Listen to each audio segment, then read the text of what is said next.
we have a good flow of the discussion, and we want to keep it as interactive as possible, but we want to make sure that, you know, there's some organization and structure to it as well. So if you could quickly just maybe type in, like, we can see your names, your organization, and where you're what country you're based in right now, that'd be great.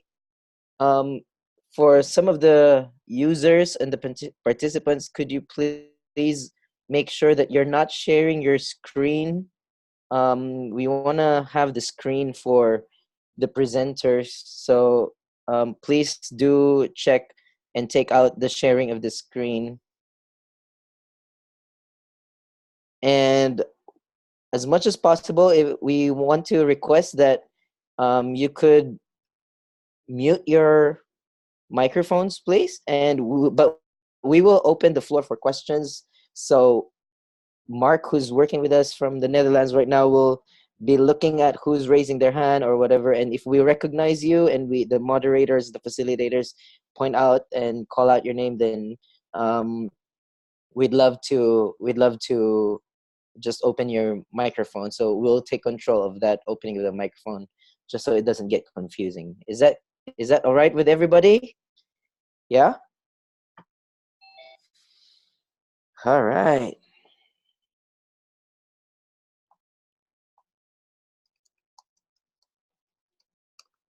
So we're gonna start in a few minutes. Um, I still see somebody sharing their screen. Can somebody please unshare your screen?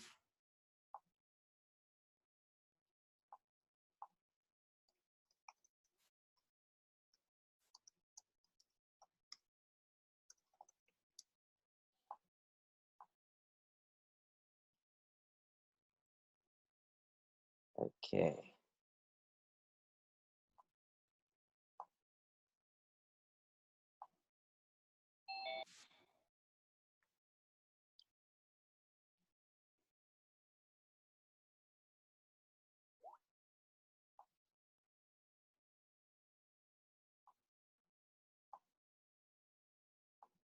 Hmm.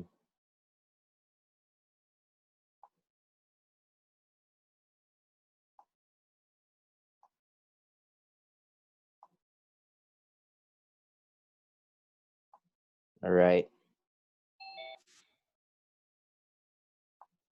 Okay.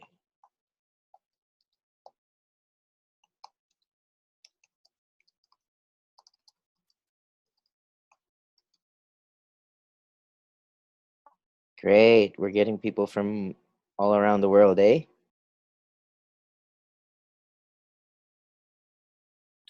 US. We got people from India, the Netherlands, from Moldova, Dominica. All right. Great. All right.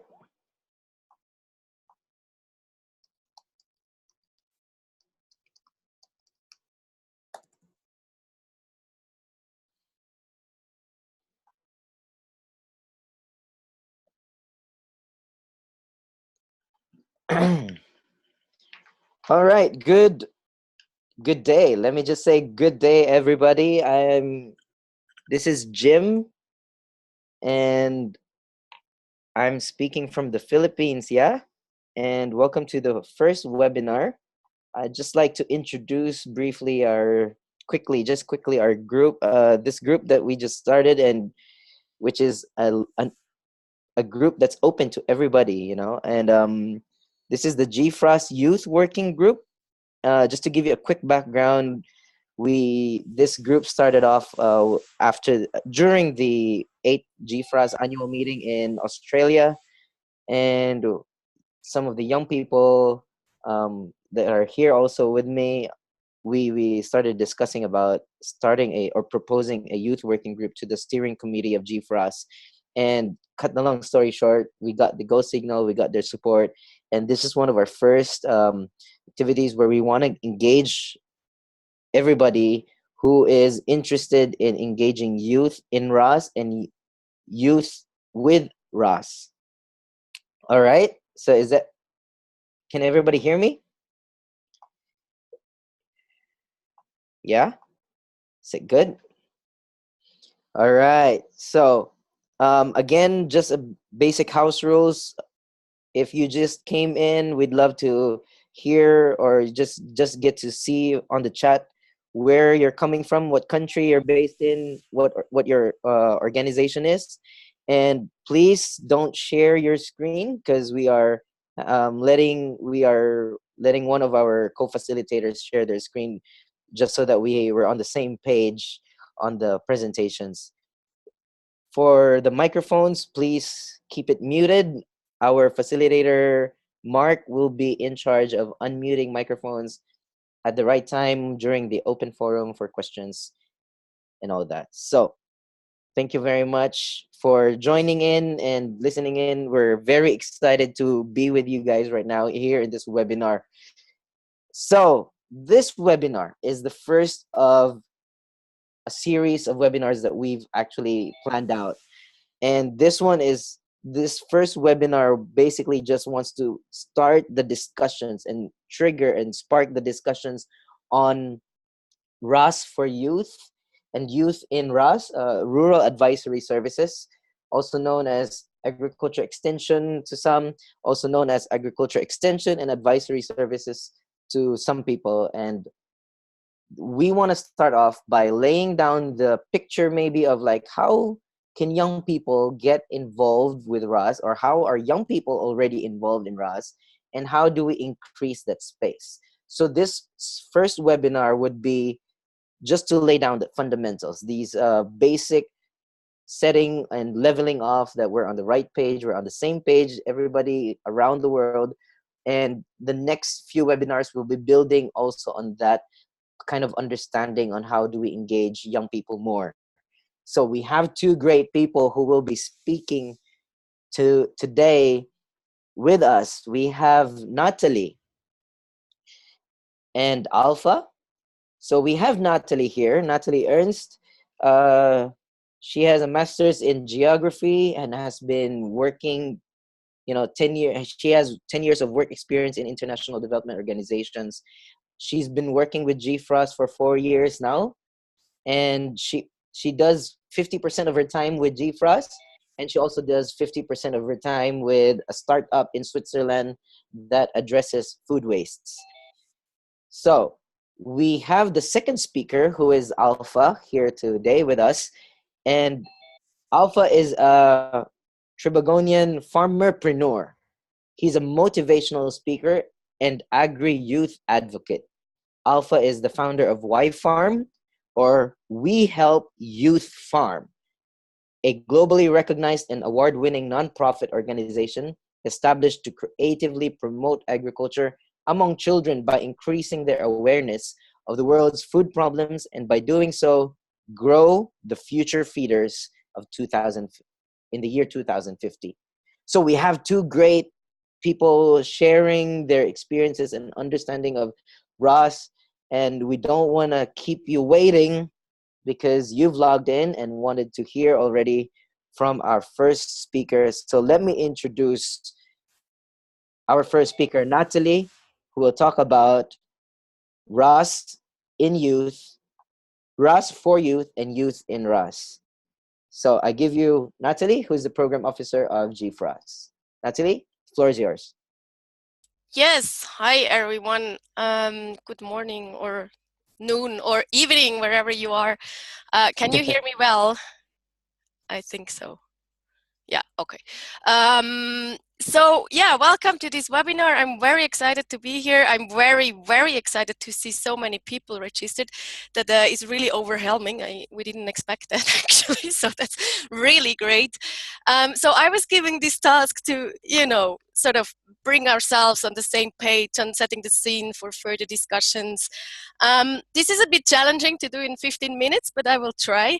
And I do hope that later on we can have some discussions, because I see there is a whole lot of great experience here in this virtual room. So I'm sure we can all learn from each other. So next slide, please.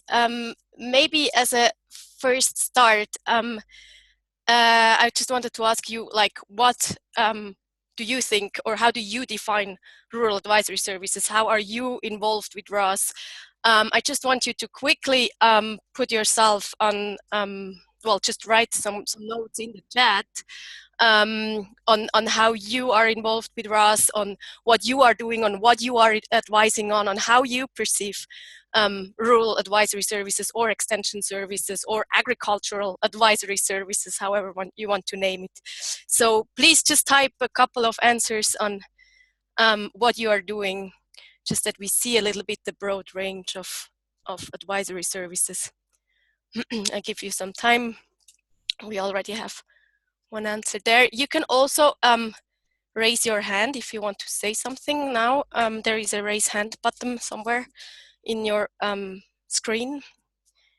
So please just write in the chat what you are doing and why you would consider yourself as a rural advisor or as an extensionist, or what part of work you would define as being part of a rural advisory services, TORs if you want.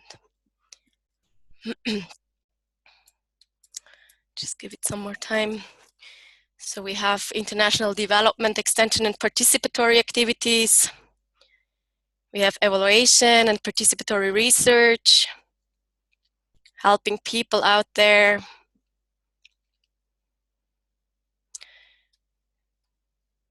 We get some nice answers. They do also read in the chat.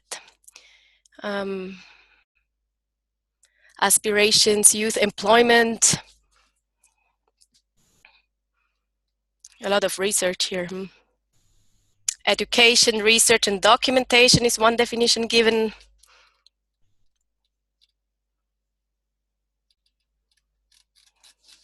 Just give it some more answers. Is someone actually working in the field as an extensionist? Working with, really not in research, but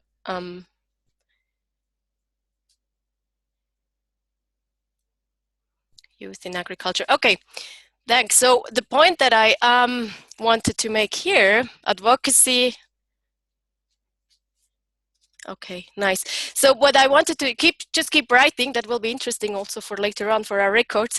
So what I wanted to make the point on is really that you see that rural advisory services is like much broader than, you know, in the past days when we started, when extension basically was really just a linear approach of, you know, technology transfer from research to the farmer.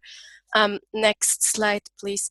As Gfrost sees it now, we really depart from the idea of the agricultural innovation system, where we say that innovation can actually happen everywhere, at all points in interactions between different actors, between different people in that agricultural innovation system, that basically embraces, you know, research, education, classic extension,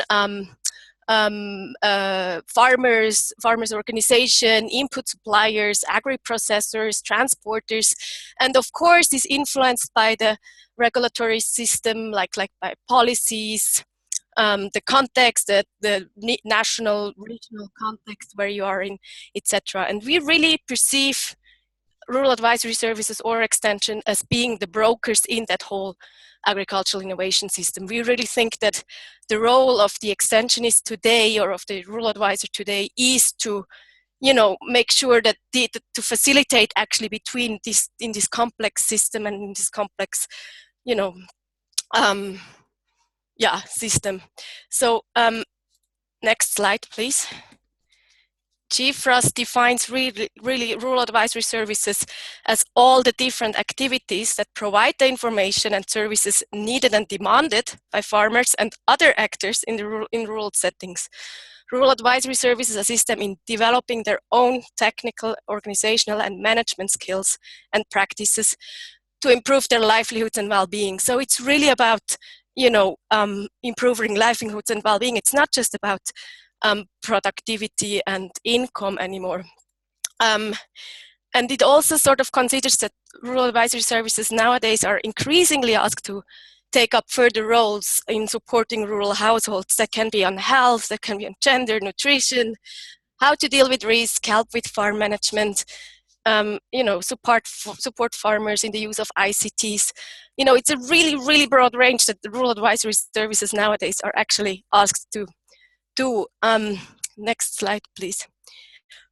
So the question really is now, are we expecting superheroes? Are we expecting rural advisory services to, be able to fulfill all that? Can one single person go to a farm household and do risk management, gender, health, nutrition advice, plus, still the classical part of productivity and income increase, etc.? And the answer is no. Next slide, please. We are not expecting new superheroes, because we did sort of developed that concept or that new mindset of the new extensionist, which means actually really that we sort of embrace that whole technology, that whole change from technology transfer to this broker role, as I mentioned. We do also recognize or realize that there are various actors in the agricultural innovation system, and that there is a pluralistic RAS system. So there are different actors in there, and they all have different roles. And the ideal case would be that these different roles are, understood by everyone and actually lived, and that, coordinated, and that the efforts that go towards a rural actor, farmers and others, is actually coordinated by the different actors, and that everyone is doing what they do best. So that's the new extensionist. And it also goes beyond strengthening just individual skills, but we really see that in order for that new paradigm or that new mindset to work, we need new capacities, both at individual level, but also at organizational level, and also at system level. So the next slide, please. So now, what is Gfrost? Gfrost is the Global Forum for Rural Advisory Services, as mentioned earlier. And instead of telling you too much on, that drive, vision, mission, and strategic fields, I thought I'd just give you a little bit an overview on what people said that Gfrost is. We asked people at the last Gfrost annual meeting on what they think of Gfrost, and you have a couple of answers here. Says Gfrost is a collecting voice for all the networks that are globally championing RAS, or the more we develop in every country, agriculture has a different, unique personality, and there has to be somebody that guides that whole thing, like a maestro or so, she said. I think that Gfrost is like the maestro for me, that for all that is happening. Or another answer that we had, that it's really, connecting, meeting rural people around the globe that I can now be able to reach out to. So it's really a network. It's really a network, next slide please, that was formed because we have seen that rural advisory services are key to rural development, but they have a limited voice at global level. They lack evidence, well, there is a lack of evidence-based advice on policies, approaches, investments, etc. There is a limited experience sharing at local, regional, and also global level. And there is a lack of individual, organizational, and institutional capacity. So it's really about, forming that network and really bringing that sort of this whole question of coordinating a bit more prominently on a page. So next slide. So as I said, I won't go into detail. So the Gfrost mission is really to provide advocacy and leadership on pluralistic and demand-driven rural advisory services.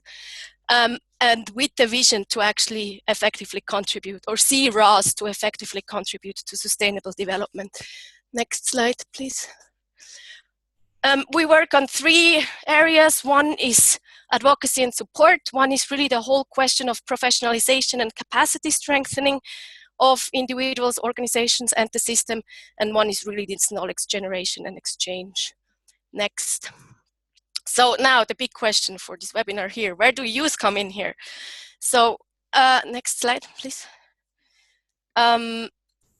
For us, or just to give you some statistics that I'm sure you all have seen already from FAO and IFAD from 2014, the global youth population is at 1.3 billion in 2050. as estimated, with the majority in developing countries, and an estimated 55% are in rural areas. And there are of course conditions of underemployment and poverty. Next slide. So if you look at those statistics, it's sort of clear that youth have a big role to play in addressing global concerns, including the SDGs. And with 55 of them living in rural areas, I think especially in terms of, agriculture and rural development. However, they do sort of lack access to a whole lot of services and knowledge and skills and infrastructure to fulfill actually this role that they would have. And also, given that the global dynamics, including rural-urban dynamics, agriculture has become sort of a very unattractive sector for many young people. This is also due to that bad, stigma that is given to agriculture by the society, peers, media, parents. And one key challenge really is that addressing youth is not something that can be treated as a, youth cannot be treated as a heterogeneous group. It's very difficult because if you address youth, you address gender, you address community dynamics, you address intergenerational dynamics, etc. So you can't just say youth is youth, because a young student in a city that has a total different reality and totally different needs than a young woman, for example, in a rural community. So this makes addressing youth very complex. And then there is a disconnection between the training provided by rural advisory services and the training needed by youth. Next slide, please. But at the same time, there is a trend for higher incomes, for improved education, for urbanization, for better connectivity and infrastructure, the spread of ICTs, and also with all that changing mobility, which actually all leads to new opportunity also for skilled remunerative work in agri-food system. Next slide. So the point that we want to make here, I guess, is really that agriculture is not just farming, because there are like really a lot of super perfect, as we say, opportunities along the whole value chain. So for youth to get involved in agriculture, because as I said, being involved in agriculture does not just mean farming. It can be involved in policies, in education, in research, in farming and finance, in extension and RAS, in communications, and in technology and trade, and along the whole value chain, not just at production, but also, from the production to actually the consumer at the end. And also in this whole, along the whole value chains and along this whole opportunities, there are different disciplines needed. There are all sorts of disciplines needed. There are mathematicians needed. There are, social workers needed. There are, there is like a whole lot of entry points actually for youth to be involved in agriculture in the broad sector. Next slide. So RAS can actually play a key role in helping youth seizing this opportunity, but they need to change their approach and ways they work with youth. And of course, the impact that rural advisory services can have on youth and on people's livelihood does depend on other trends. However, there is a lot of things that RAS actually can and should do for linking actually youth to that whole development. So they can actually help linking better to the youth people's aspirations. Very often, as mentioned before, young people are not understood. The training provided by RAS is not actually responding to the needs and demands that young people have. They can help dealing with macro level environment, which young people live and work, meaning they can help, with conflict management. They can help with all these functional skills that people need to have when they work in complex, difficult environments. They can, of course, facilitate the whole service provision. When we talk about agripreneurship, for example, it's not possible that a single extensionist can help give all the advice a young person needs when he wants to set up his own business, but he can link to the different services that a young person needs. He can foster young people's participation in shaping agricultural and rural development, meaning also they can help actually strengthen rural organizations, so to provide their voice. They can also help ensuring that young mom and of course benefit from rural advisory services.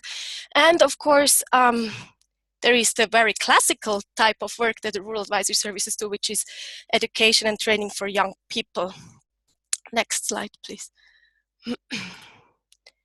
So, on the other hand, with all these complex tasks and complex or challenging tasks for rural advisory services, one thing that really needs to come out is that young people themselves can play a really key role in actually providing advice to young people. So being extensionists themselves, because they do understand you young people, they do understand their needs and demands. They speak the same language. They exactly understand it from where they come and where they want to go to.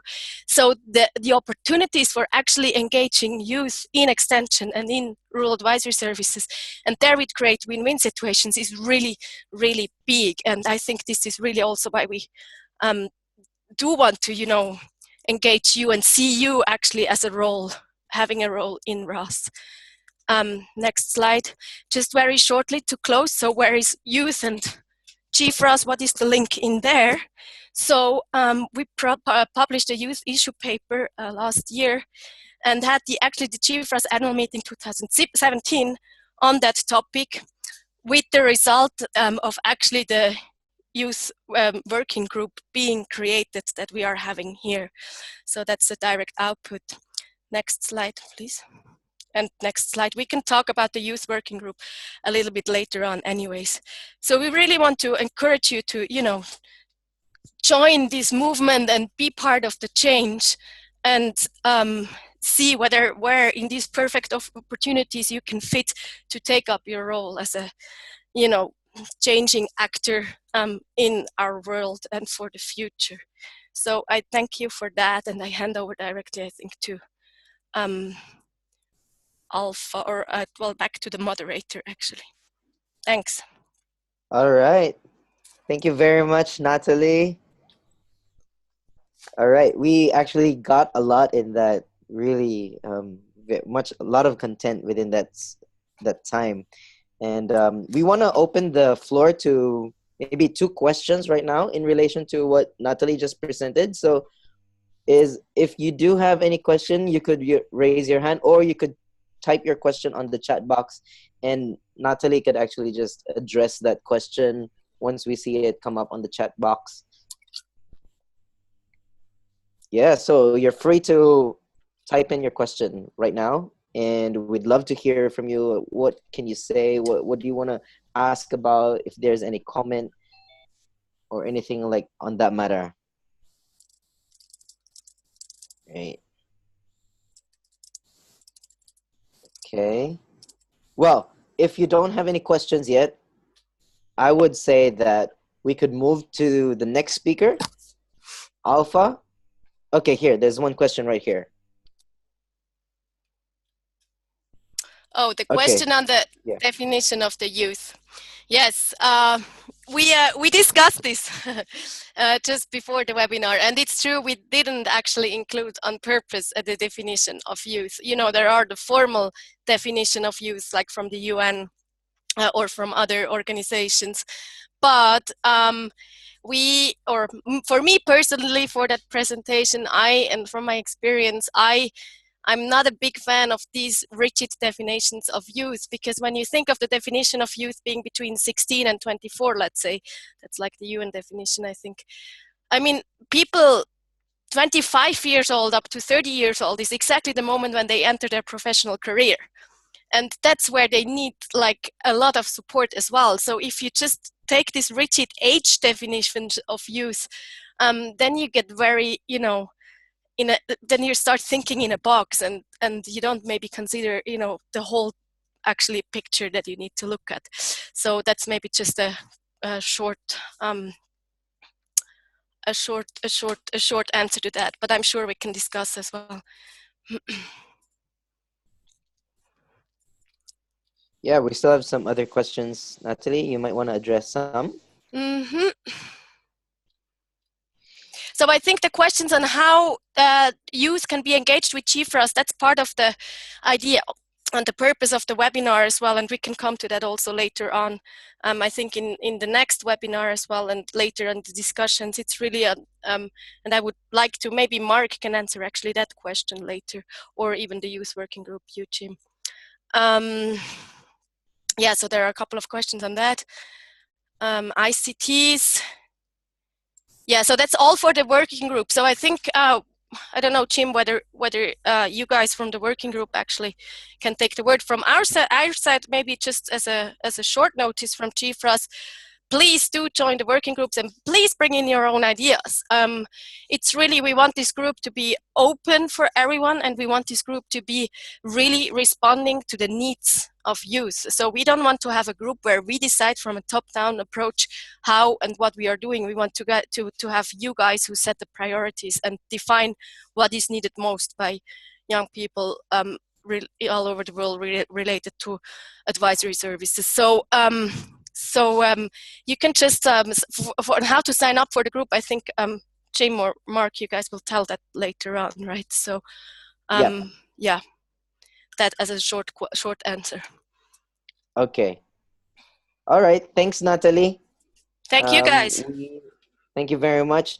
We actually have the youth working group, which is one of the reasons why we actually established the youth working group, is so that people from around the world engaged in RAS can, there's kind of like a coordination system that we want to set up. It's easier for us to communicate on initiatives on youth in RAS, but later on that one, we'll continue for now to our next speaker, and then you can raise again. We can go back to the discussion on how to be engaged with the youth working group, and we'd love to open the discussion for everybody to just pitch in and see how we can learn from each other and how we can better engage each other and youth in RAS.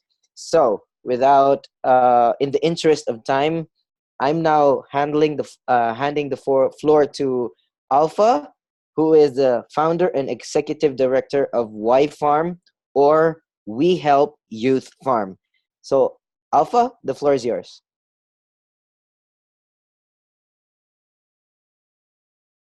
Okay, greetings.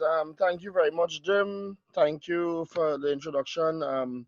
Excellent job to Natalie for starting it off. I must say, exciting questions are coming in, and I'm happy to be here to share, this morning with you, well, my morning, some of my experiences, and let's get into some of the opportunities that exist in RAS for young people, and give some examples of let's couple young people across the world that are doing some really innovative things in RAS using innovation. So my format of my presentation would take more or less going into, what got me to this point of developing YFAM, what got me to the point of working in extension. And, one of the things that you will see coming across is, me being able to use creativity to reach my audiences who I serve as a advisory service agent. So we can move on. So my journey started, it sort of started with graduating from the University of the West Indies, where I did a minor in agricultural communication and extension. And I did a major in agribusiness and also a minor in entrepreneurship. And I graduated with first class honors and I was the valedictorian of my faculty. So that, you can move, next slide, that had me sort of in a bit of in a bit of dilemma in terms of what do I choose for my postgraduate studies, because being a graduating as one of the top students, I had lecturers from the agricultural economics department pulling me to that side. Come on, Alpha, come and do economics. And then I had extension lecturers asking me to sort of work with them, and I sort of wanted to lean towards the extension side of things. So move next slide. So, and then it hit me that what I took a moment to realize, like, what do I actually want to do? And I wanted to help farmers. I wanted to add value to the activity. I wanted to work with young people. I wanted to get more people excited about agriculture, and I wanted to prove to them that extension is a profession.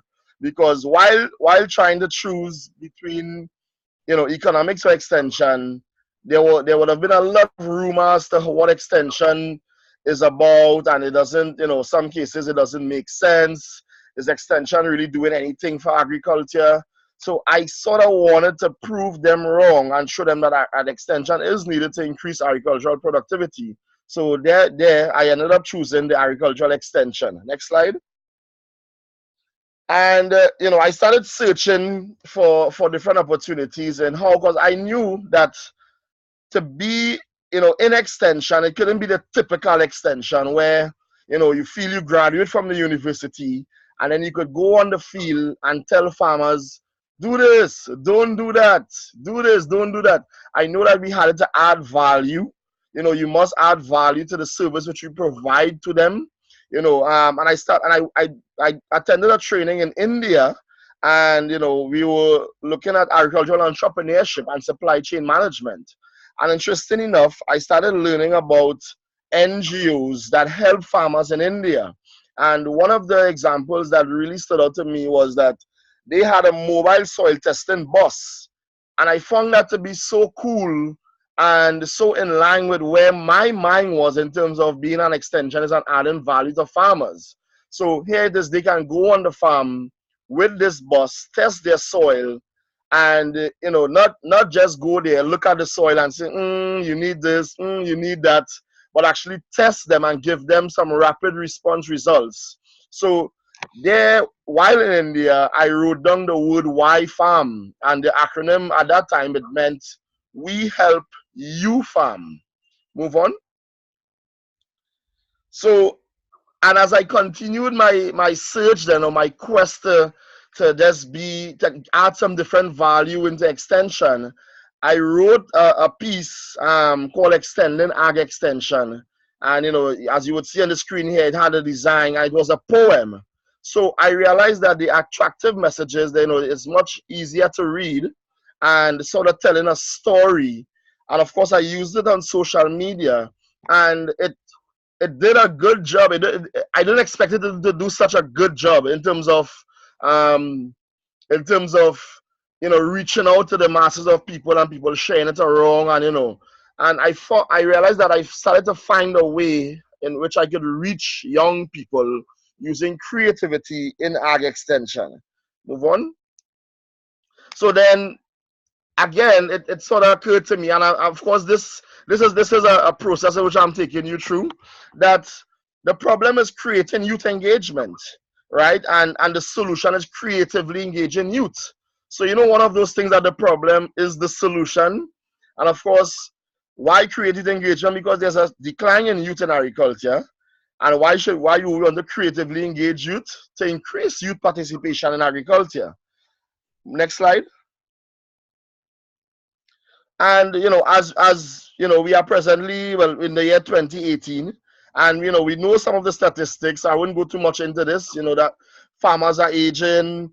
By the year 2050, they would be deceased. Our young 30-year-old farmers, the very few that we have, they will be retired by the year 2050. And it's the 10-year-olds, the 5 to 10-year-olds are the ones that will be the professionals by the year 2050. And the major question is that, who will feed 9 billion people by the year 2050? Next slide. And then, when we look at what are these 10-year-olds thinking about, they're thinking about all the other professions except being an agriculturist. except being an agricultural extensionist or agricultural economist or, you know, scientist or using technology. So as I said before, there's a steady decline in youth in agriculture. Next slide. And, you know, so this question here is one which I would usually pose to you know, when we go around to schools then, that, you know, who would choose agriculture? And for the sometimes, you know, you have like 2% of the person saying they would. So then I would ask the class, then should we all be eating insects? And I know insects, you know, we have been starting to rear insects and whatnot, but should we be eating it all the time, or would everyone eat insects? You know, of course it's like a joke, but then it's like a reality as well too. If we don't farm, maybe we'll end up eating insects.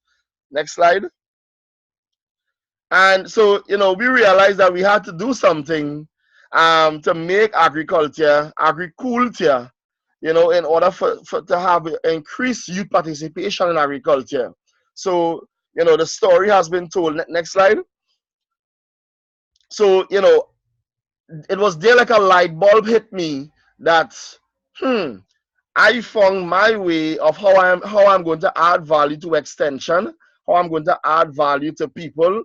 And it was like extension for kids, like extension directly dealing with kids. Yeah, next slide. Yeah, extension directly dealing with kids to creatively engage the youth. So as you would see here, you know, we started to design comic books, coloring books, storybooks, using poetry, using multimedia to ensure that the messages are creative, convenient, they are attractive, they are simple, they are friendly, reader friendly, and they are fun. And, you know, of course, it's past the time where we could take a big textbook and go and try to encourage these youths to participate in agriculture. So we must make it colorful. We must make it really, you know, really friendly, to really using the things that they like now to capture them. Next slide. So, you know, some of you here on the platform may have known about this invention, and this is what is my brainchild, and this is what is my extension tool to reach out to this younger generation. So we thought about, you know, we realized that there must be an adventure to encourage youth in agriculture, starting with a main character who's branded as the world's most powerful food provider. And ladies and gentlemen, you know, we introduced the first food and nutrition security superhero in the world called Agriman. And Agriman, you know, of course, will be focusing on planting one tree, eating local, you know, getting kids to eat healthy, saying zero wastage, making them understand climate change, because, you know, we can't wait until university to learn about food security, and nor can we wait till we get a PhD to learn about climate change adaptability.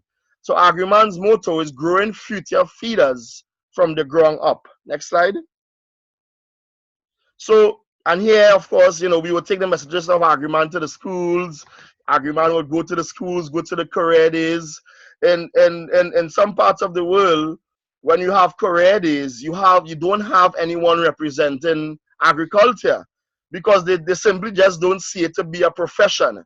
So we started to change that by making Agriman go into the schools, and just for, you know, knowledge, we are now introducing a superhero, a female superhero, to add to the story. She's now being designed, and we are getting feedback from the youths on the design and what she should do. And her name is Photosynthesista. Next slide. And of course, we have our Agriman fan club where kids would meet regularly to keep, you know, to ensure that the program is sustainable on the farm, in the classroom, go to different farms, connect with other kids from all over the world. So it's called the Agriman fan club. Next slide. So what is interesting with my journey is that as a youth RAS agent, you know, we have an acronym for it. We call it RAS the Youth.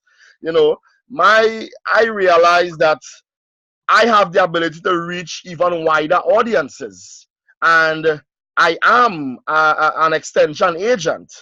You know, because one of the things which I do, I advocate for youth in agriculture. I advocate for food and nutrition security all over the globe. So this picture here shows me giving a closing keynote address at the Global Thought for Food Summit that was held in Amsterdam last year. Next slide. And then this one here, which was, you know, like sort of like the pinnacle of our success thus far, was given a TEDx talk in Amsterdam. And here you can see Agriman on stage with me, and we are sharing the story. And could you imagine how much people we would reach, you know, in getting and being able to do talks like this to promote food security, to sensitize the public about eating healthy, to sensitize them about not wasting food. You know, TEDx talks, they usually reach almost millions of people when the video is posted on YouTube. And in the audience here, this was also in Amsterdam last November, we had almost 1,500 to 2,000 persons live. Next slide. So what I would like to share now is that the opportunities that exist for extension. You know, how much people would have think about, hey, creating a superhero that could reach young people. And this falls within the food value chain because it's about promotion and awareness and advocacy. And we cannot neglect such key elements of agriculture because we just need to sensitize our public. So my challenge to you then is that, you know, we look beyond the primary production. It's something that Natalie also mentioned as well, that agriculture is more than just farming. You know, so look beyond the primary production aspect and come up with these creative ideas, whether it may be in the processing or distribution or retail or, you know, ICTs or whatnot, to find a way where you could add value to, and not only think about farmers. You know, I think we have a misconception, I will kind of say, that extension must only deal with farmers. What about the household? What about the children? What about the schools? You know, who's talking to the farmer's family? Sometimes they go through stress. So all this is opportunities where we could see our extension being provided. Next slide. And now I wanted to just use two simple examples, yet innovative examples, of how young people are actually reaching, you know, being rural advisory service agents.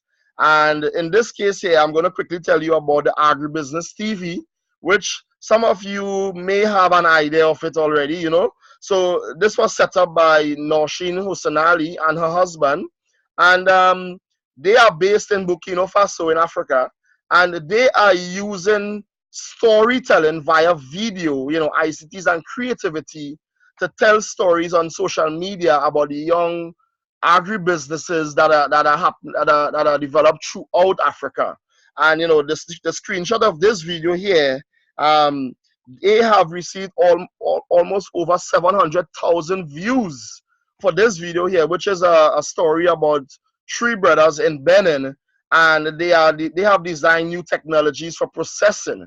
And you know, I asked Nosheen, you know, what made this video so popular, you know, to be their most viewed video, and she said it's all about the story, their storyline, the way Agribusiness TV packages their story. You know, it really went viral. And of course, some of their content are in French. So this is just an example here of how, you know, Agribusiness TV, they are acting as a rural advisory service agent and reaching the young people through creativity and storytelling via social media. Next slide. So, and then here now I have, this is a young man called Johannan Dujon. He's from St. Lucia, and what he did was definitely innovative. He took the sargassum seaweed and turned it into a biofertilizer, fully organic. And he developed his own fertilizer from waste, because as you know, seaweed that appears on the seashores, it's, you know, the world have been trying to figure out a way to solve this problem, and he's now turned it into a profitable business, and he goes around and help farmers increase their productivity. And of course, using advice, you know, of course he advised them as well as he go into the field to actually to get them to adopt that technology of the seaweed product. And that, to me, you know, that is such a brilliant idea of things that young people are actually doing. Next slide. So, here, we come to a point to realize that, wait, RAS can strengthen young people capacity and youth can strengthen RAS creativity. So if you ask me, where I think we as young people fit is that we must bring our creative juices into RAS. We must bring that innovation and not only think out the box, but destroy that box that China might exist, thinking that, we just have to go on the field, tell the farmers to do this, tell them to do that. Find innovative ways to get that to them, to get that across to them. So this is where we come in to strengthen us through our creativity that all lie inside us. Next slide. So of course now these are just some examples, that was to the top of my head while preparing this presentation. And of course there are maybe so many more of places where young people could find themselves and to become a RAS youth. Of course, promotion and training in agripreneurship. As we would know that, young people today, they are more excited about agripreneurship, adding value or agricultural entrepreneurship than primary production, creating products, creating new systems, coming up with new innovations to make farming easier. So that is, there are many opportunities there. Also, who's financially advising our farmers? So as I said, a lot of times we just think about just simply telling them farm this, farm that, don't do that, add that, use this fertilizer, don't use this fertilizer. But what about record keeping? What about financial advisory? Of course, building ICTs and building apps for farmers, helping farmers with value addition. What about designing record keeping systems to help farmers to make their work easier? Design a system, maybe, and then maybe some of these things which I'm talking about maybe already exist, but I just wanted to sort of get our brains active and get it thinking in a innovative way and how we could come up with the next innovation. What about using music or drama production to teach farmers? Using theater.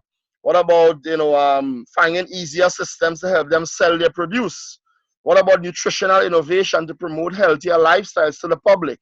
What about designing innovations that promote zero wastage? Like designing campaigns or advocacy things that promotes zero wastage. So these are just some examples to get our brains going in the right direction. Next slide. And right, so here it is now. I would make the call. I know Natalie made the call as well, but it would be not good of me if I don't make the call for our audience today to join the Gfrost Youth Working Group. And I want to take the time to say a special thank you to Natalie. At the last Gfrost meeting in Australia, she really gave us the push and made the plea with the steering committee so that we could actually be able to get this group working. And it was selected that our focal point person is Jim Cano, who is our moderator today. And I decided to place his email here so that people can directly write him. And I guess we will discuss after how we would actually be able to join the youth working group. And my little motto today is that let's utilize extension and become a RAS youth. Next slide. So to wrap up, I want to say thank you very much for joining, and of course, I think we might have a few minutes remaining for some questions. So thank you very much. All right, thank you very much, Alpha. Very informative and full of content presentation. I hope that got everybody thinking and all of those creative juices getting triggered. From those who are listening right now. All right, so we had two presenters today. We had Natalie talk about Gfrost, talk about youth in RAS in general, and we had Alpha share his experiences on how young people can actually be engaged and can have an active involvement in rural advisory services. So right now, we'd love to open the floor for questions. And we just want to get feedback. We want this to be an open discussion. Everybody can pitch into the discussion, and you can just type in your questions right now through the chat box, or you could, I see somebody raising their hand, Mark. can we get some? Can we get that person to speak up, or at least to? Okay, Musa, you can actually type in your question as well if you have any questions at all. Yeah, the microphone's open for you, Musa. You can raise your question right now.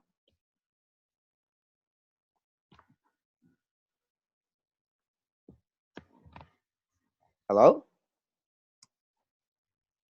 Hello, Musa, are you, can you hear me clearly? All right, maybe there's some technical difficulty right now. Mark, can we open the floor for Stacy instead?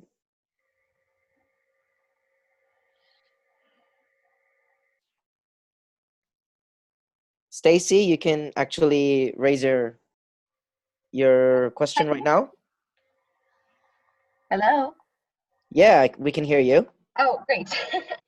Great. Yeah. Thank you so much, Alpha. I loved your energy.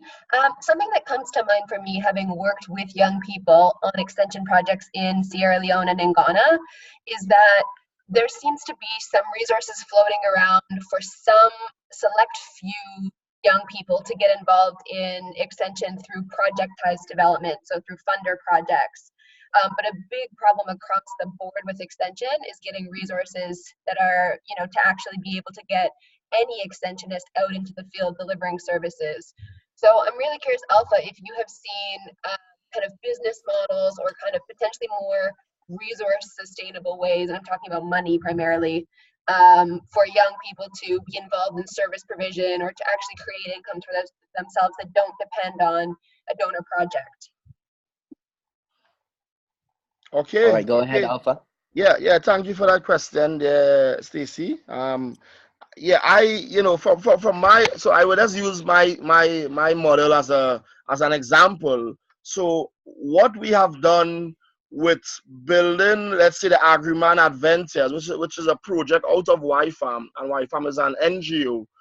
We have developed tools or developed merchandises, for example, a comic book, and the coloring book, and we would have people support us financially to do workshops and to do trainings and to do talks. So in other words, then we have built merchandises out of our project so that it can sort of help us support us in our endeavors. So having said that, I think an example to answer your question might just be developing certain products.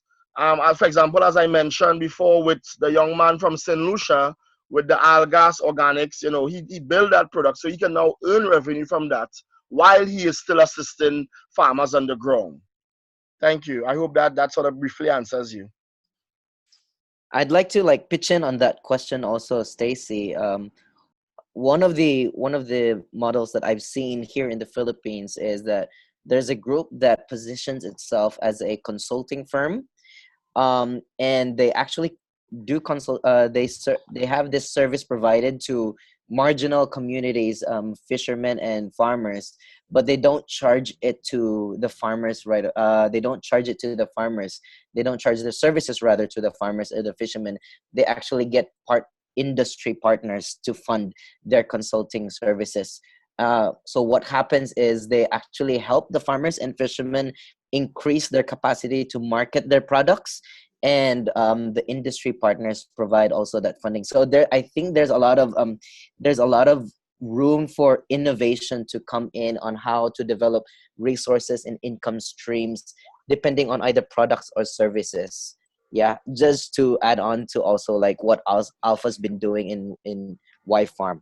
Okay, so we'd love to hear from Musa, who's actually raised the hand on the chat box. Hello, Musa, are you there?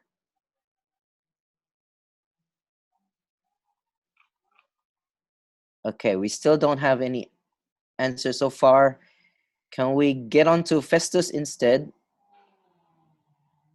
Festus, good afternoon, everybody. Hello. Can you all hear me? Yes, we can hear you. Okay, this is Festus from Nigeria. Thank you, Alpha, for that wonderful presentation. So I was just typing and wanted to share with you some of the things of what we actually did that is in line with what you're doing. We noticed that changing the mindset of these young people from primary and secondary school is the best way to go about having them involved in agriculture. So one thing we did was to go to some secondary schools, liaise with their authorities and organize some seminar and talks where we're able to talk to these young people. And from there, before we started talking to them, we actually decided to know what their aspirations were at that time. Based on some of the even things the field that you raised, some of them, a lot of them wanted to be medical doctors, engineers, lawyers, and what have you. Well, maybe one or two wanted to have anything to do with agriculture. But later on, we discussed with them, show them what they can be or who they can be as a young farmer, a sexy farmer, like we used to call it, how they can feed the world, and all sort of things and opportunities there in agriculture. We see that a lot of them are beginning to change their mindset to, have something to do with agriculture. But now, what I wanted to just ask is this: um, would it be possible to have a very strong partnership, maybe with different organizations, with some of the things we're thinking about? If we decide to have a program like summer program for young people, where we'll be able to camp them, have them do something practical about agriculture, I think that would go a long way in changing their mindset. Would there be an opportunity to develop something strong in this regard?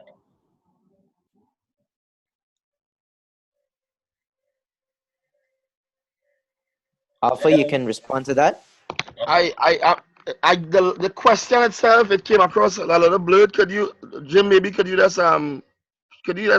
see the question? I didn't get it clear. It was breaking up on my end. Sorry. Okay, Festus, could you please repeat that one for us, please? The question.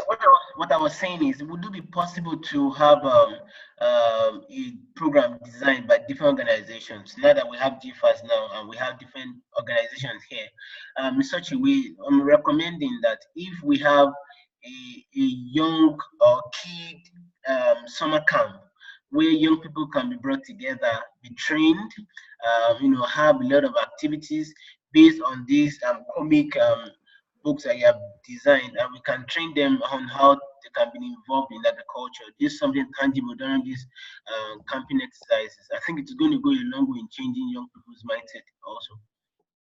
Okay, yes, yes. Thank you for that comment on that question.